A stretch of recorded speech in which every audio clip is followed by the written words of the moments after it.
عموماً یہ کہا جاتا ہے نا کہ اگر آپ کے اوپر فرض روزے ہیں تو پہلے وہ پورے کریں پھر نفل پہ آئیں، لیکن اس روزے کی فضیلت کی وجہ سے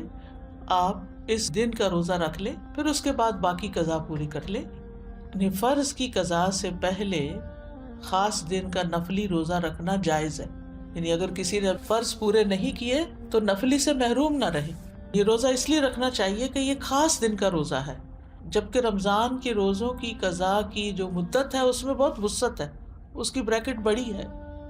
بعض علماء کے نزدیک عاشورہ کے روزے کو فرض کی نیت سے رکھا جا سکتا ہے، یعنی قضا بھی رکھی جا سکتی ہے، لیکن یہ بعض کی رائے ہے، وہ کہتے ہیں کہ قضا صحیح ہوگی اور ساتھ ہی 10ویں تاریخ کو روزہ رکھنے کا ثواب بھی ہو جائے گا۔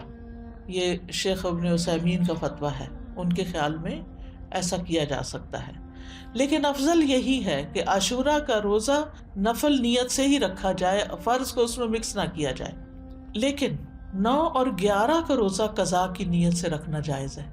یعنی 10ویں کا روزہ قضا کی نیت سے نہ رکھے لیکن 9ویں اور 11ویں کا رکھ لے۔